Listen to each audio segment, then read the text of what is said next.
Hi, welcome to this third and final webinar of the series Fiscal Policies for a Sustainable Future. If you haven't checked it out, video 1 and video 2 are about everything you need to know about sustainable fiscal policy and why it matters for our fight against the climate crises. In this webinar, we're going to go a bit deeper into the reform that has been proposed by the European Commission, what's interesting about it, what could change, what needs to change, and how you can influence that process. So it's going to be the Stability and Growth Pact. So if you don't know what that means, probably go see video 1 or video 2. What's up for reform, what we think should be up for reform and isn't in the proposal, the actual legislative process that is going to go through, and where and when we need or can influence that. So if you're excited about that, let's go. So what we wanted to cover today with you is first, since we've covered a lot on what fiscal policy is, why it's important, why it matters for climate, and what can be done to fight the climate crisis in the past webinars. And now we really want to go a bit deeper into the reform that is ongoing, and which is the reason why we are all so active on this topic.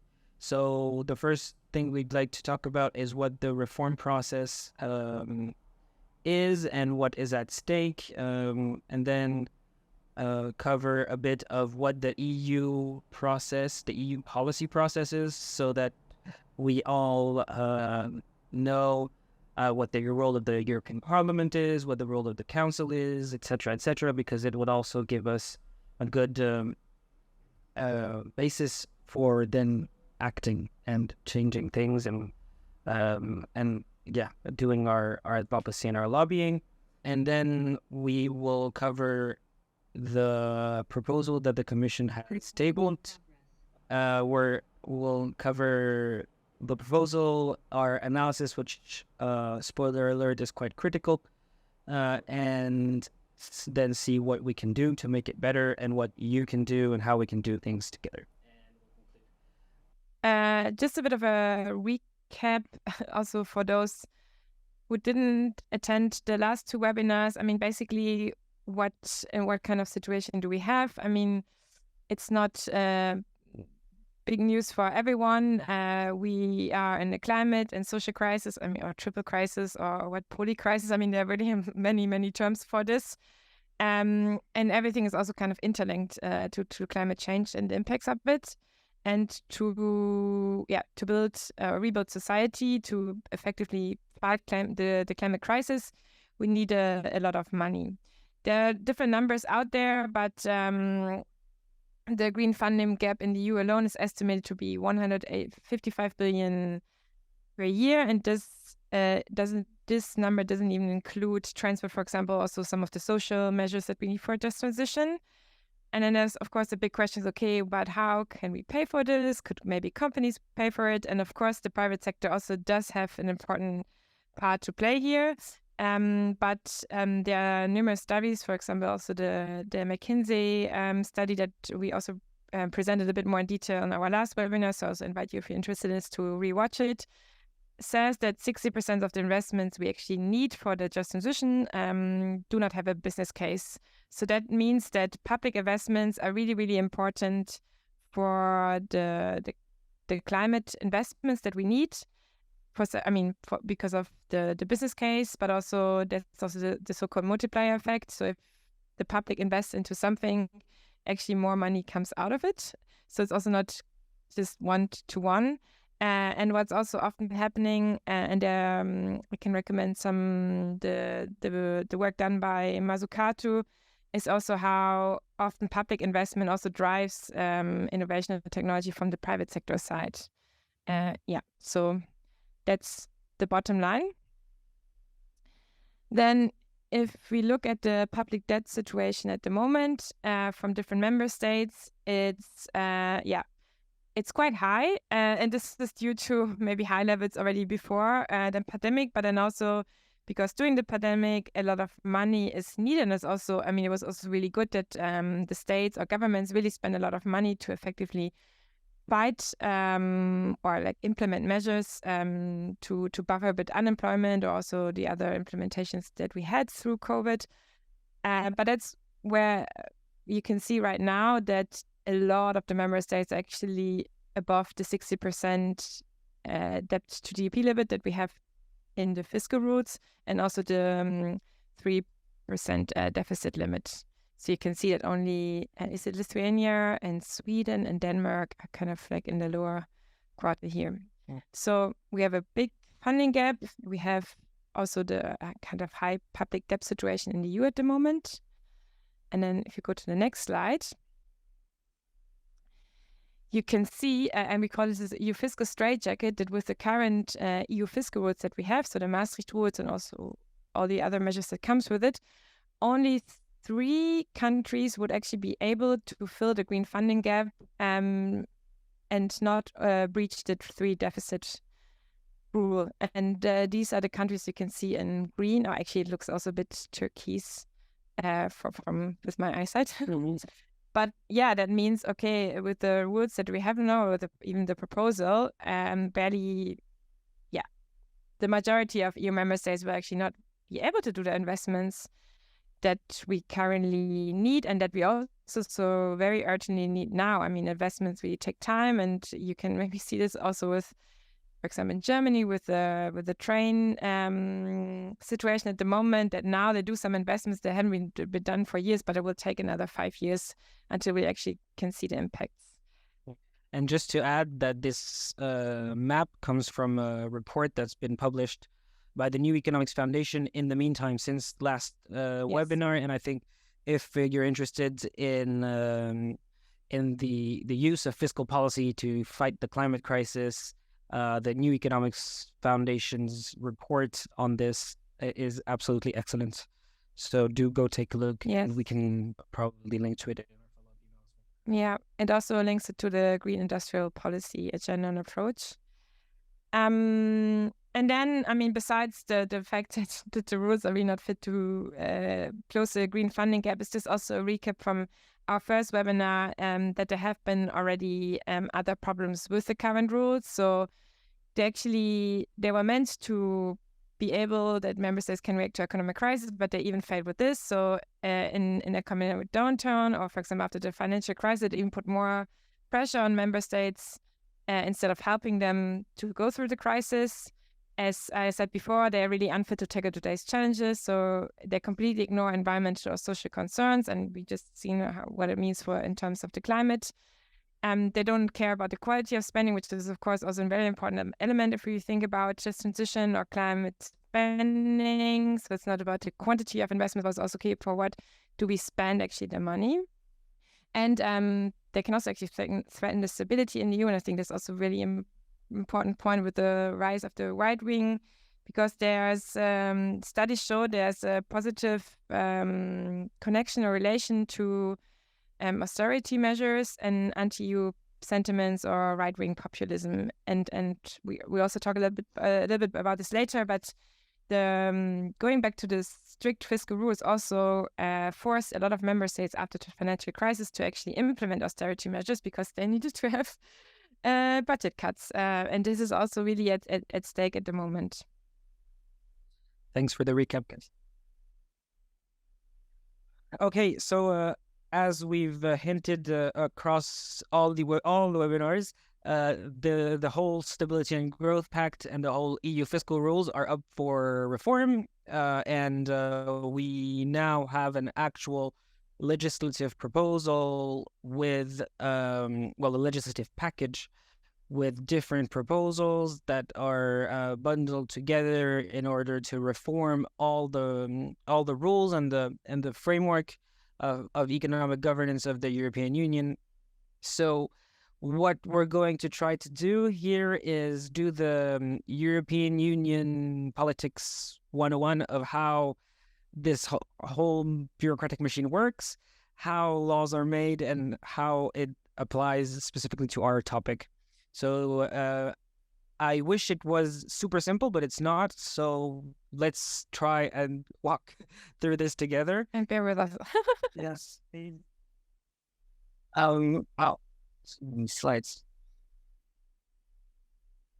So, in the legal framework of the European Unions, there's different levels of documents and of rules and laws. The first highest level is the treaties, and in our case, the treaty on the European Union and the treaty on the functioning of the European Union, which are also called the Lisbon Treaty. Although they link back to previous treaties like the Maastricht Treaty, etc. So we have the treaties. Those are very, very difficult to change because you need the unanimity of the member states. You need all the parliaments to ratify them. So it's really difficult. And in our case, for instance, the 3% rule and the 60% rule are in the treaty. So those are probably not going to change in the foreseeable future. And then you have binding rules, which are regulations, directives, and decisions, which come from the Council and the Parliament, but we'll come back to that. There's legislative acts, delegated acts, and implementing acts.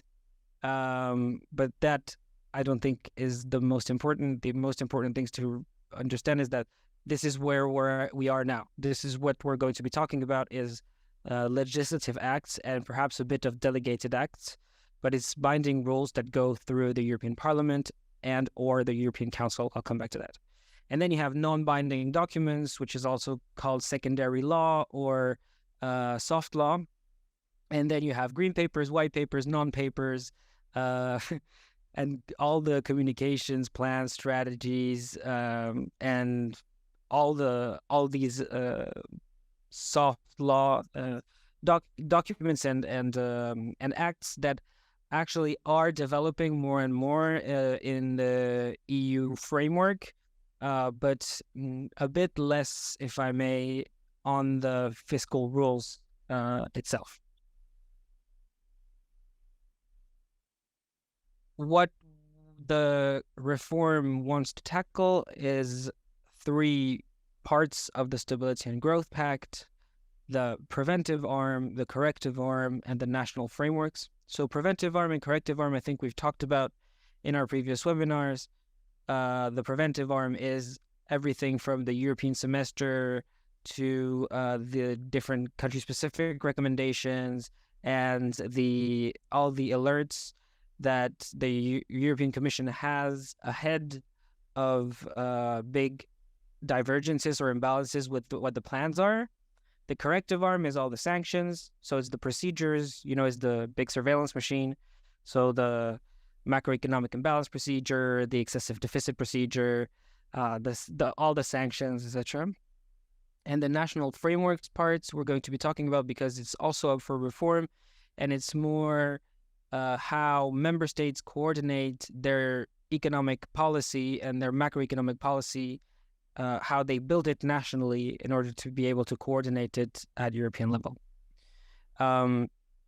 So the preventive arm is going to be the most important part for us. It always was, and it still will be, because it's the reform that is going through Parliament.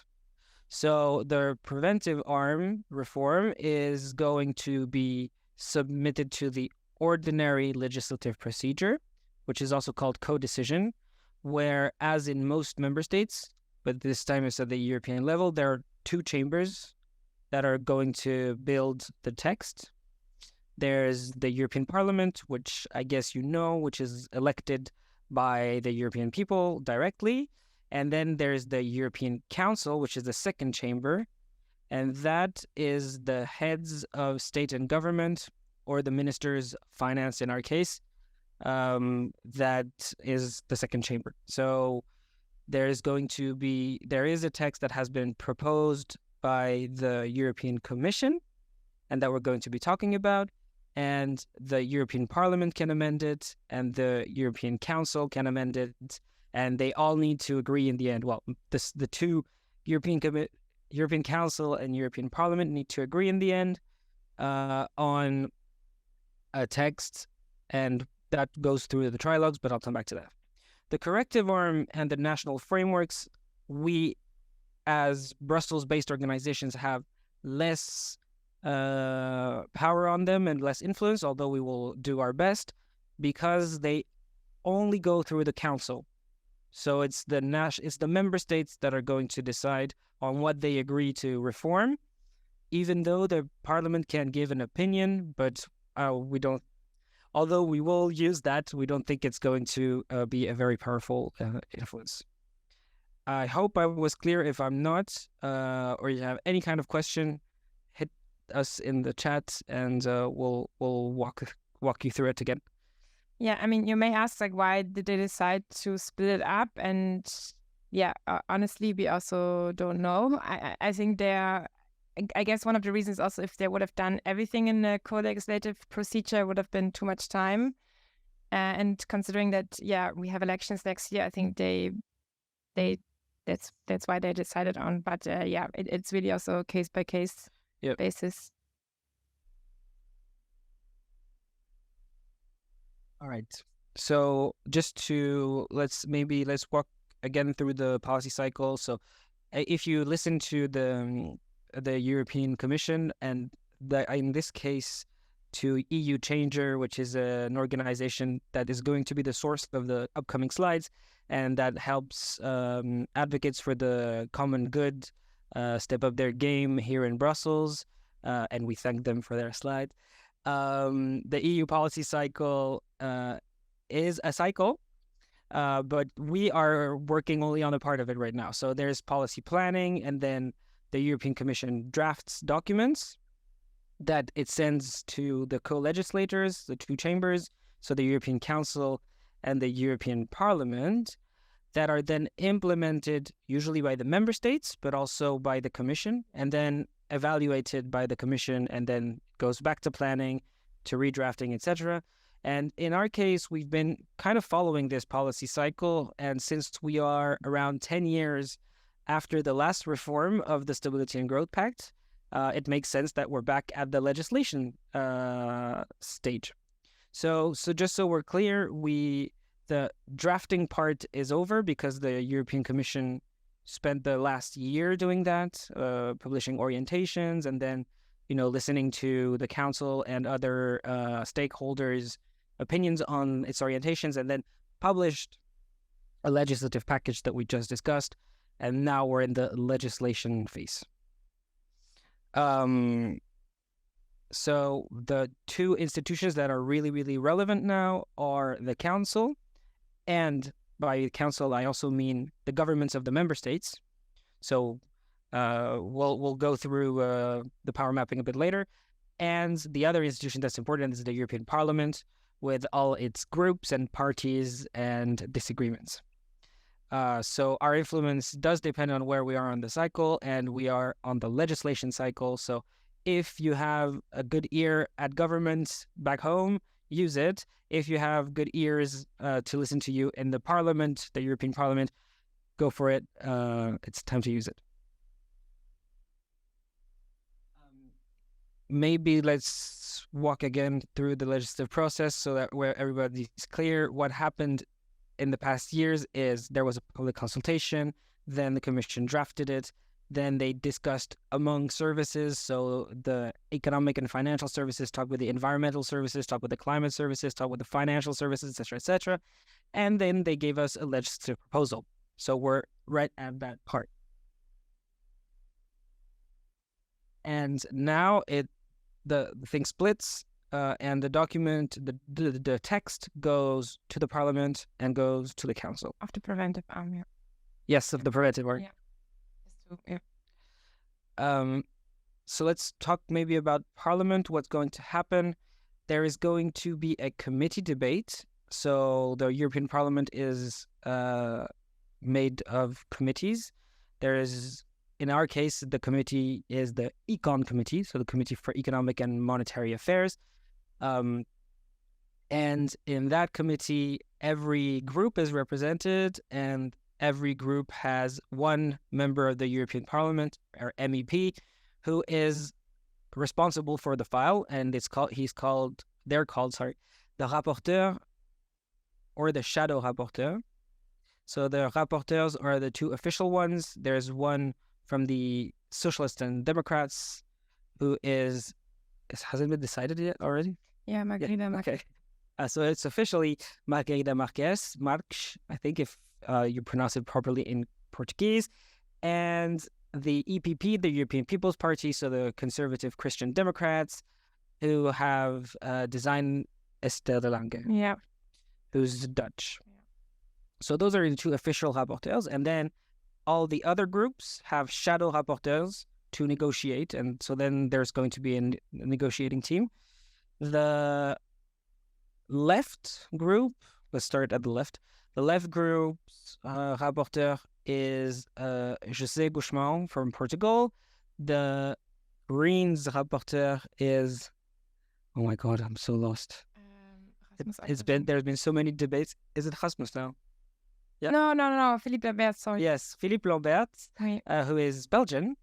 Then at Renew, so the centrist liberal Democrats, the rapporteur is, I don't know. Well, we do know that. Okay, we'll find again because it's been changing in the past week. And the EPP I said, and then on the far right, if you like talking to them, you can go, but we don't. So we don't really need to go there. So all these people are going to discuss the position of the European Parliament, and then the committee is going to have a report that amends the proposal of the Commission, and then they're going to vote on a negotiation mandate for this group of rapporteurs, although the shadow rapporteurs still have a role, to go negotiate with the Council. Okay, so this part is where we can send amendments to the different groups of the European Parliament saying, oh, we want to change this, we think you should change that, the proposal of the Commission is good or bad, and these are the tweaks that we need to do. And later in the webinar, we'll give you tons of good ideas of things that we can amend. At the Council, it works kind of similarly, but it's not a committee, it's a working party, and the presidency of the Council, which is now Spain, has a special role in driving the discussions.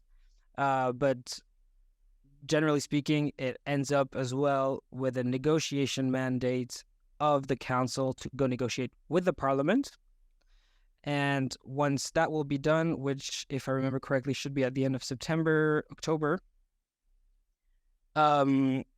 we have trilogue negotiations, which is a special European Union fake institution, but that still has an important role, where the Commission, so the European Commission, will drive negotiations between the Council and the Parliament in order to reach an agreement that can be voted through, both in Parliament and in Council, at the end of the negotiations.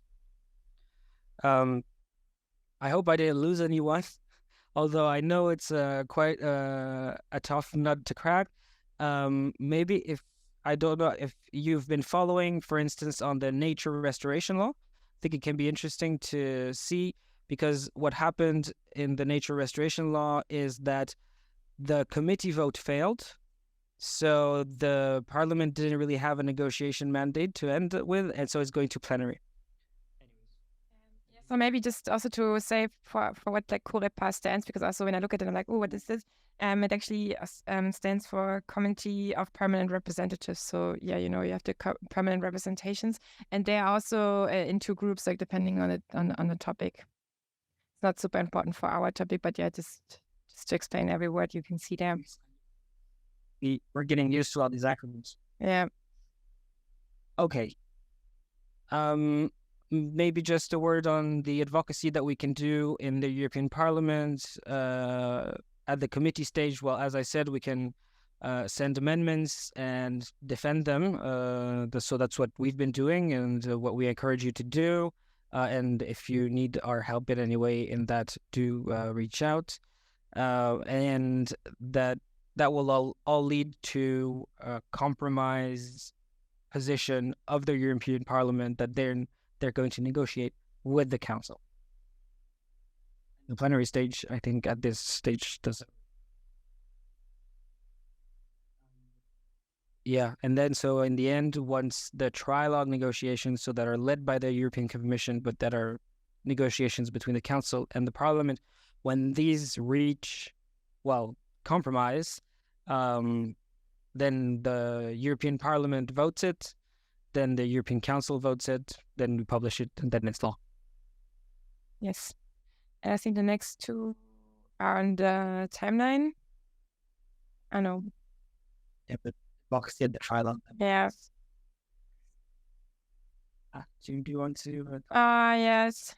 So maybe I also know it's a lot when you look at this, but I think it's just also quite interesting to see what kind of competencies the EU has in terms of economic policy. For example, for social policy, it's quite different. It's actually quite less influence that the EU has. So on a member state level, it's called reserve competence. So it has to adopt the substantial rules. And the EU has the competence of coordination. So that's why we also talk a lot about like economic coordination or coordination of macroeconomic policies. Because, I mean, the idea is also to ensure, okay, one economy doesn't endanger the economies of the others, because we're all still part of a so-called single market. And we do see sometimes a recession, for example, of a very big economy like Germany could actually also really easily lead to a recession and other economic policies. And that's why, what it's called is they adopt the procedural rules. Like, okay, yeah, what are the procedural rules for economic coordination? Yeah, and now we have the timeline. I think we did talk a little bit about this before. So what has happened in the past, and Thomas already mentioned it, there were several legislations. There's also another problem of the economic governance framework right now, because there's so many different legislation that has been changed a few times, especially in light of the financial crisis after 2008. So we had the first economic governance review in November 2014, so almost 10 years later. And then in February 2020, we had the second economic governance review, but then COVID hit, so the process was a bit on hold, because they focused on the next gen EU and the recovery and resilience plans. But then after a while, the problem doesn't go away. So in October 2021, they then reopened the process in a way and launched a public consultation. So that's when we and also some of our members actually could bring in our ideas what a reform could look like. So there was basically 7 big questions, so quite broad. Then in November 2022, there was a communication, so where based on the public consultations or exchanges with different stakeholders, what a proposal or a reviewed framework could technically look like. Also, again, exchanges with member states. I mean, they also try to test a bit the water. Okay, where do different member states stand? And then based on this, they published the legislative proposal in April this year. And in terms of what is happening in upcoming months, I mean, also just to say that this is a preliminary timeline that we did based on the information that we get, but everything is very uncertain. Also, you probably know that the Spanish presidency started this month, but there will be elections soon. So it's also, I mean, like Thomas said, they're driving the process a bit. So it's also a bit unclear, okay, depending on the election results, will they drive the process or not? But if everything goes right in either scenario, we heard that the rapporteur's report that Thomas mentioned before is scheduled for the end of September. This means then afterwards the Economic Committee and the Parliament can discuss and amend the proposals. There will be discussions in November and hopefully also votes in December. So this also will be a crucial time, and we will probably get back to you similar to what's happening now with the nature and restoration law. And then, as you said, it was a tube thing, so the same things are happening in the council at the moment. You cannot influence everyone at the same time. So I think it's also really important to kind of choose your battles, like who do you want to talk with, who are the main people in the perm reps you want to send your amendments, for example, and who are your allies in the parliament. Then if this is, hopefully been successful, the trialogues start, and then as we have the last council plenary in April 2024 before the EU elections, this is really the last moment that the EU can then, or the council and the parliament can adopt the legislation. So if anything goes not according to the plan here, it would basically mean that it needs to be rediscussed and decided in the new term after EU elections. And just to add, I think that would be quite uncharted territory because, as we've seen in the past webinars, the general escape clause has been activated, and so all the rules were suspended in 2020 and haven't been reinforced yet. So we don't really know what would happen if this timeline doesn't fly. If it doesn't, then 2024 is going to be quite a complex year to define fiscal policy in the European Union. I wish I had an idea of how it will work. There is a risk of automatic austerity a bit everywhere that we are particularly concerned about. But there could also be a different. The European Commission could also choose to have fiscal guidance that's a bit more flexible, but we really don't know. So I think that's also why this timeline, which we didn't invent, but that we're working with, that more or less comes from what the European Commission hopes. That's why this timeline is so strict and so short. Yeah, and in terms of austerity, we already see this discussion happening. Being a German, there's so many discussions right now on budget cuts. So, for example, the support for childcare is kind of like halved or something. So, yeah, it's really like a serious threat in a way. The next slide, we just tried to put it also in our tube map, but it's basically the same thing that I said before, but we just put the different dates of the timeline. Oops. Oh, God. And again, a big thank you to EU Changer for all. Yes. They also have a good website where you can download the toolkits. What are we going to be talking about? The European Commission published a legislative package that we want to amend. We want to amend it through, amendments that are going to be suggested both to European Parliament members and to permanent representations of the member states in Brussels, and in Strasbourg, perm reps, so that we can propose tweaks to the proposal. Okay, so the next slide is a bit overwhelming, but I can explain. So first of all, thank you now to Frédéric Almond from and forgive my German, Europäisches Zentrum für Arbeitnehmer. Oh fuck, that was hard. The European Center for Workers' Questions, who made a very good presentation that we'll be happy to share with you as well on the legal basis and how the Stability and Growth Pact works and will work tomorrow. So the big important thing to know is that in the future framework, the European Council will define economic priorities and policy orientations, while the Commission will propose technical trajectories for member states to reduce basically their debt, or at least technical trajectories on where the debt to GDP ratio of member states should go and how the trajectory of public finances needs to go and how it needs to look like in the upcoming 10 years in order for the member state to follow the rules. Yes, we still have the tools. Yes, we still have the rules. They're not gone at all.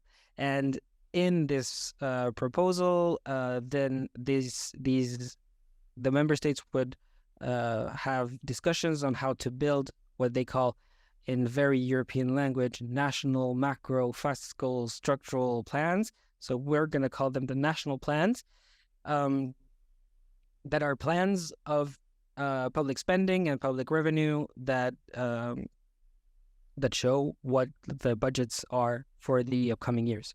And this will be endorsed by the European Council. So the other member states will take a look at that. And based on the technical trajectory proposed by the Commission, on the national plans proposed by the member state in question, the other member states will say, okay, let's go. We agree with this for the upcoming future. And so that's the preventive arm of the Stability and Growth Pact. And then there's yearly budgets, and then the European Commission can check against delivery year after year, say, okay, your yearly budget that's going through your parliament, etc., is in accordance with the plans or not. So that's the basics of the new proposal, and there are many things that we have a few issues with. We had prepared with fiscal matters, so our coalition, we had prepared a scorecard when the proposal came out, and we had prepared the color green, but we sadly didn't have an opportunity to use it.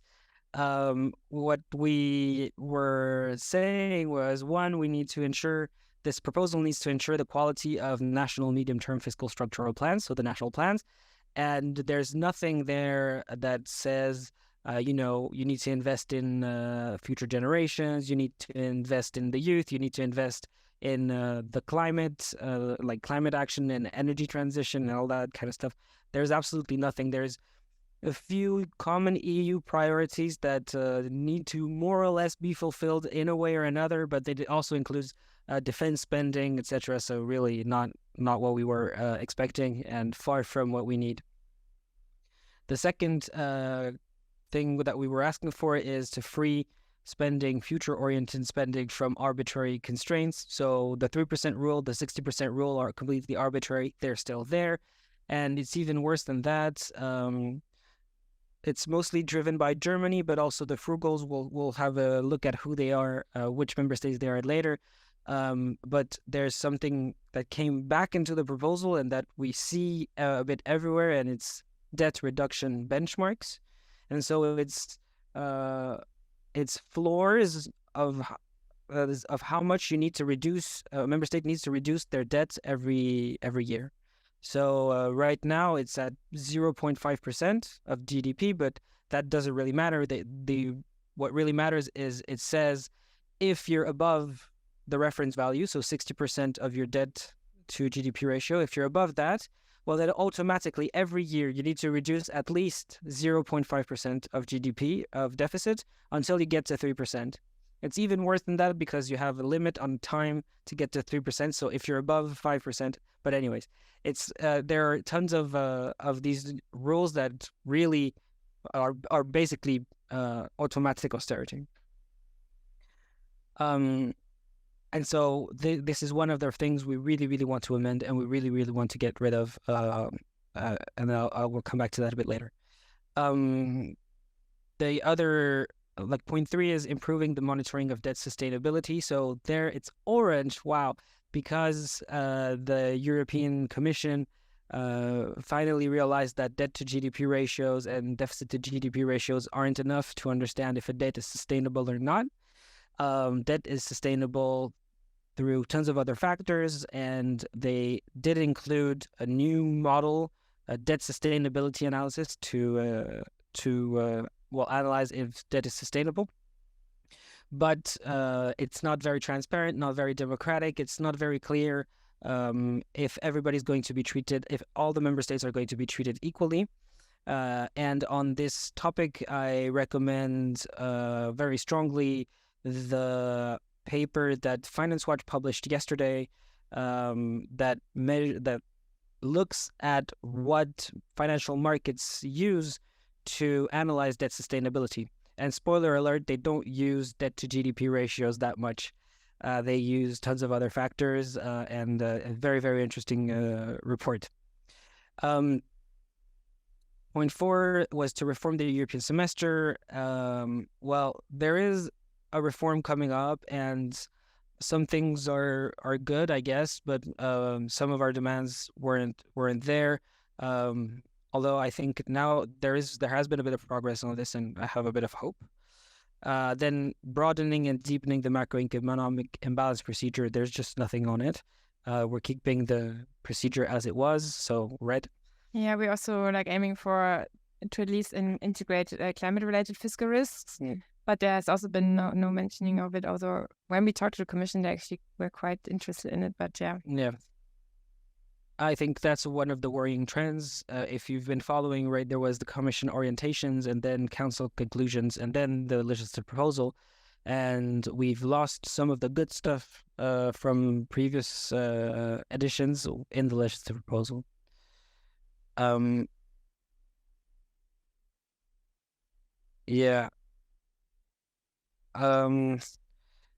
Then the democratic and national ownership is a bit increased by the use of these national medium-term fiscal structural plans, but there could be better safeguards in order to ensure that civil society is included and that trade unions are consulted in the building of the plans. And I think actually that kind of echoes what Marina you just put in the chat, which is the pressure that small businesses can feel as they are represented in civil society organizations and different kinds of lobbies. They do need to be consulted in the building of the plans. And so that's something that we've been asking for and that we're going to continue asking for. And then the last point is to establish European fiscal capacities. Well, there's no word on this in the proposal. What's the logic behind this? As we said, I think in the last webinar, there is a European climate funding gap that oscillates between 600 and 850 billion euros a year. How are we going to bridge the gap? How are we going to actually fund all this? Well, if we have constrained national fiscal capacities through this reformed Stability and Growth Pact, then we need a European fiscal capacity to do it, and vice versa. So that's where it comes from, I think. Yeah, and maybe just, also to simplify everything, I think we also ask ourselves like two basic questions. Like one, does the proposal allow member states to fill the green funding gap? Clearly no. And the second big thing for us was, does the proposed rule or framework prevent another wave of austerity? Also clearly no. And then you see also another list of some more technical detail things that we also didn't really get. But maybe, the two questions also can clearly be answered with no. That's why we're also very unhappy with it.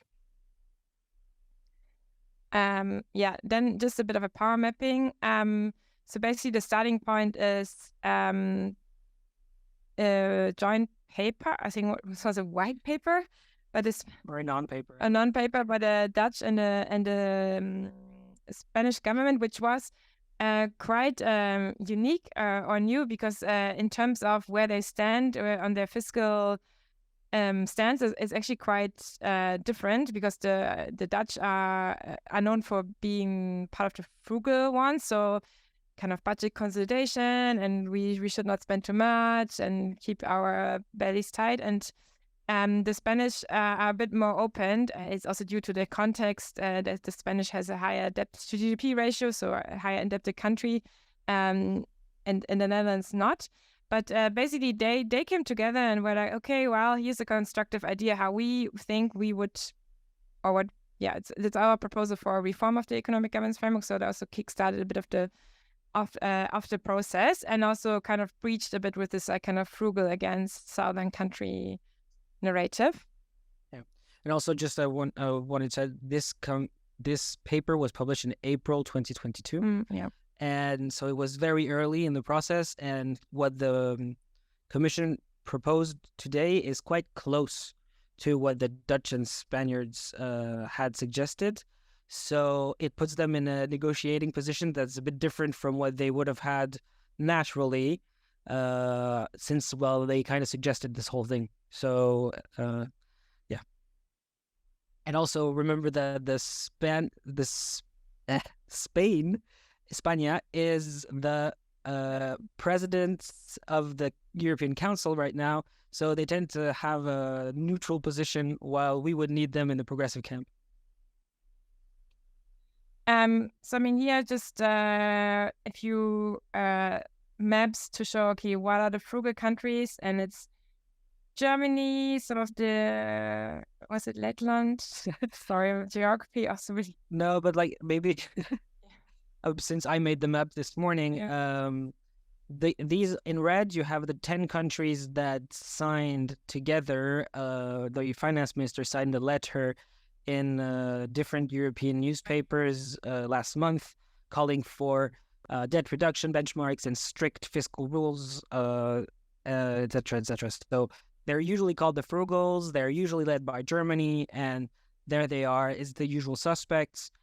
Although it's a bit wider than the usual suspects. The usual ones are Germany, Austria, Czechia, Denmark, and Finland, more or less, also Sweden.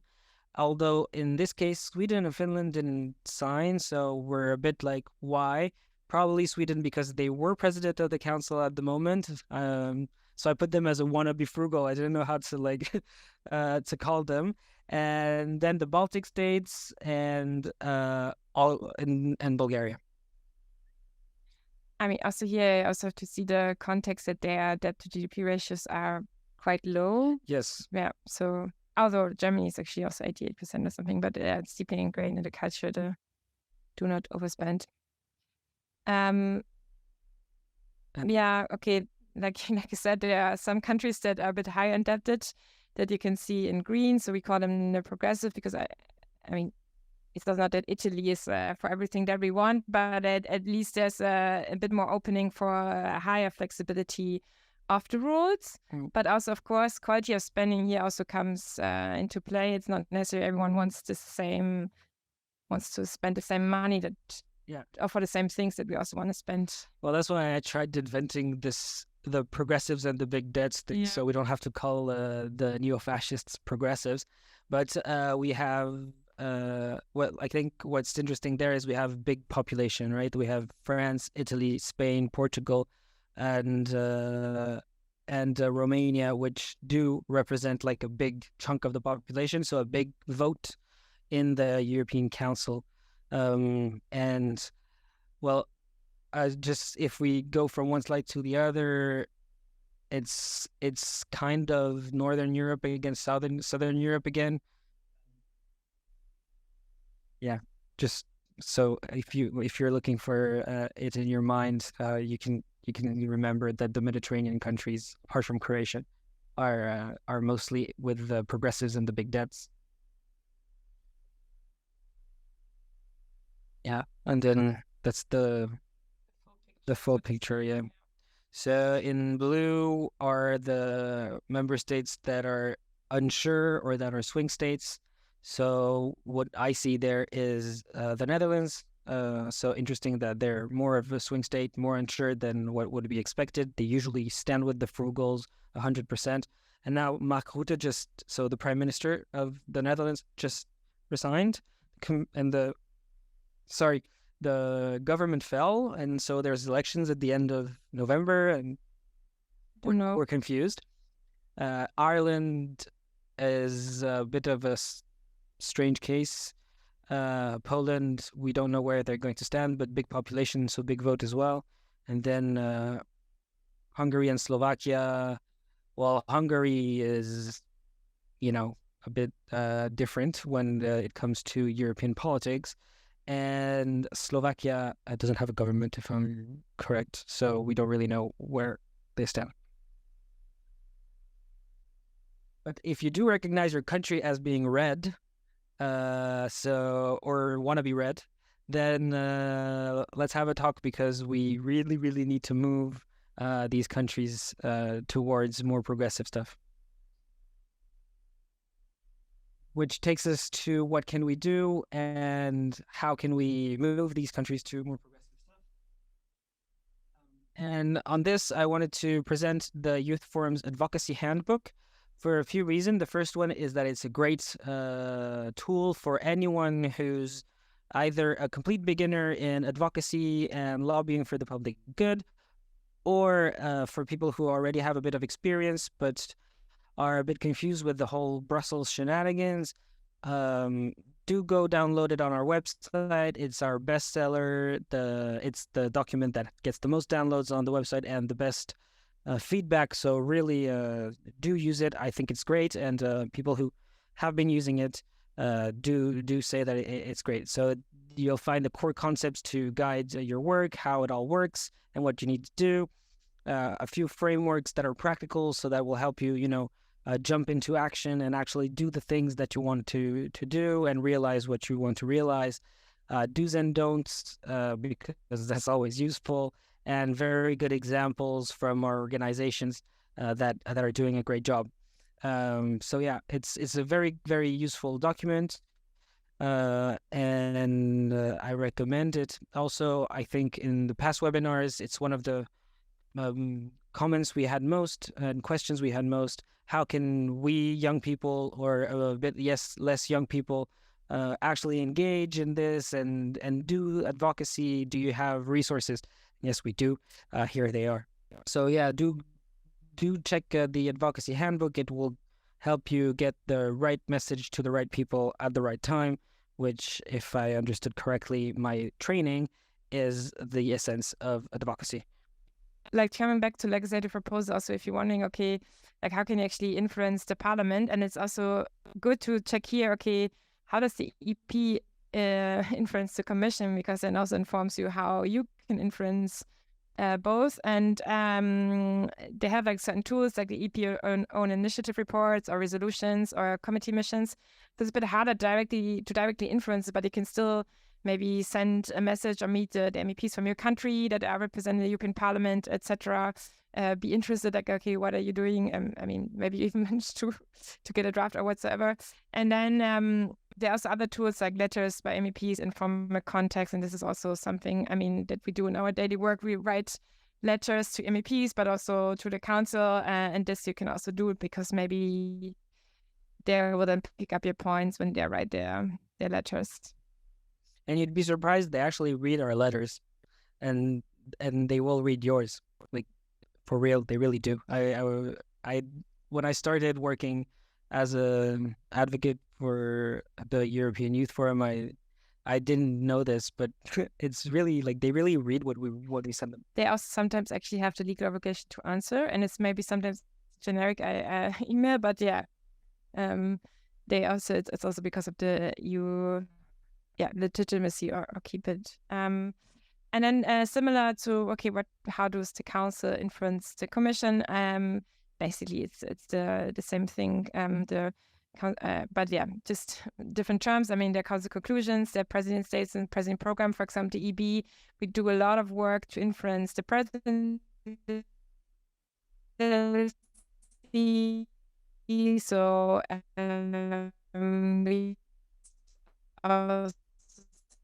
and out our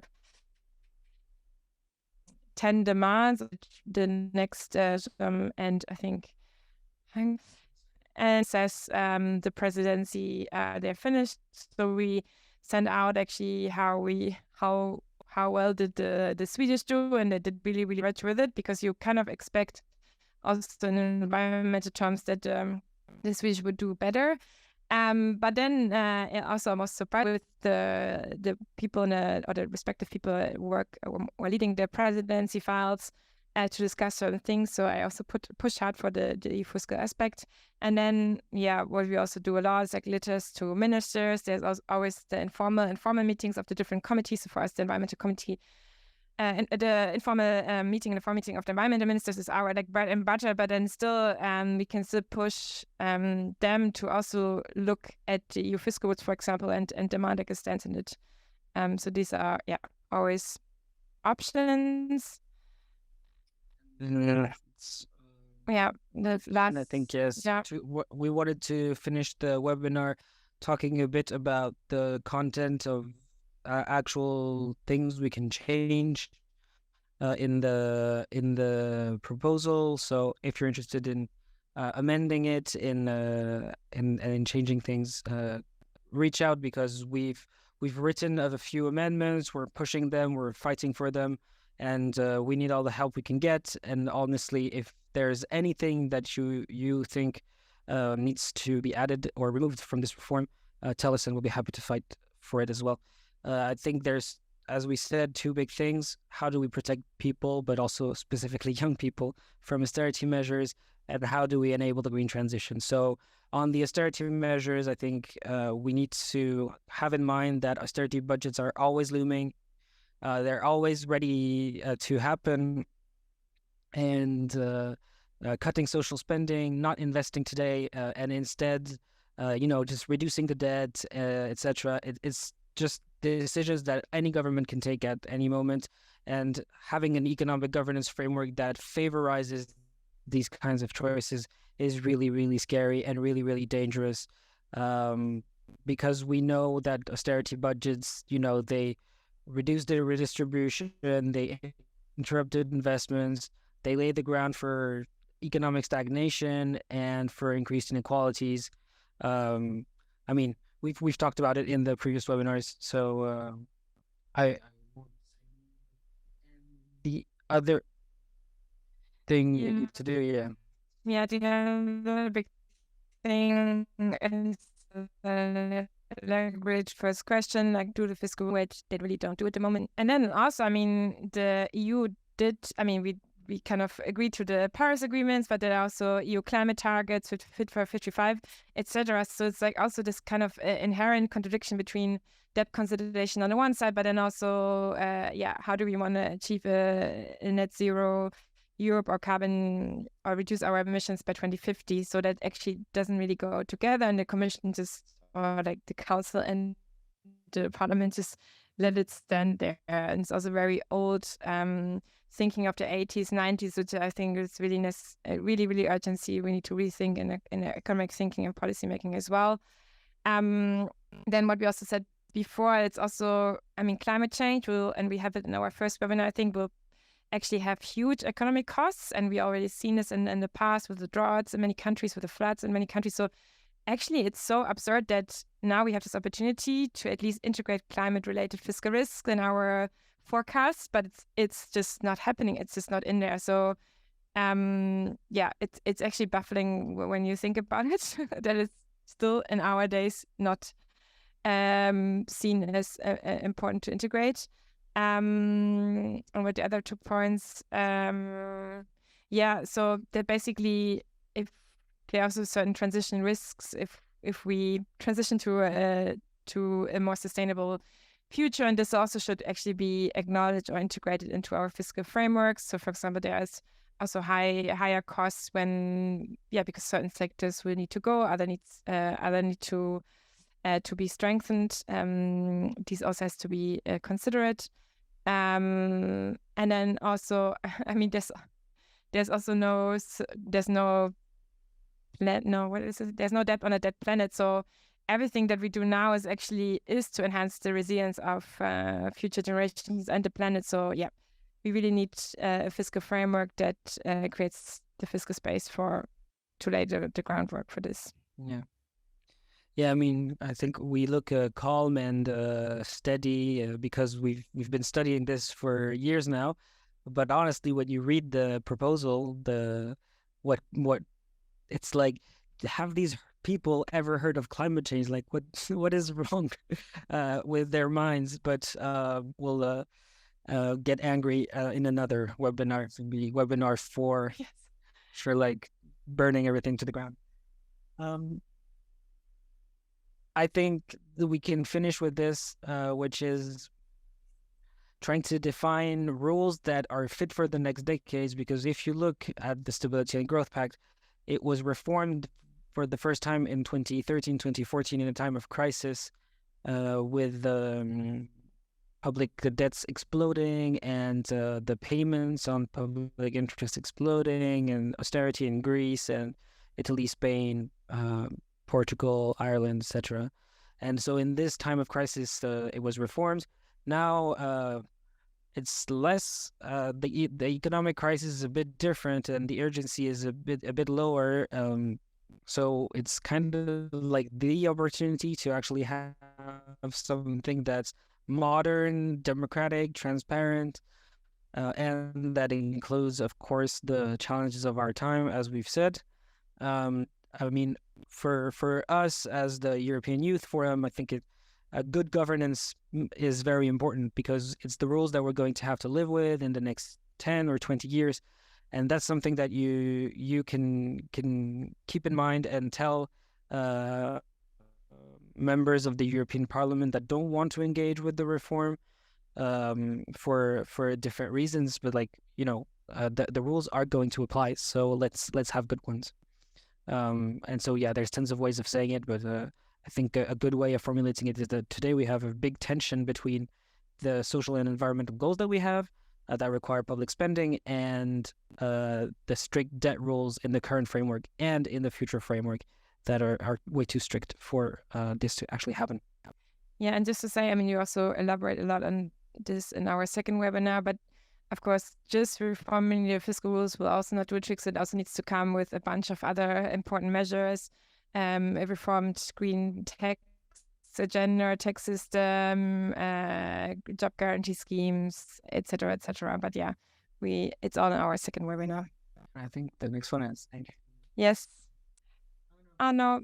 Well, this is just like a recap of the next steps. We had the Commission proposal, now discussion in the European Parliament and the Council, and then hopefully negotiations are starting in next year. Thanks for watching. And if you want to influence the reform, if you want to do something about this, do get in touch in the comments or wherever you can. I think I gave my email address actually during the webinar. So do get in touch and see you soon.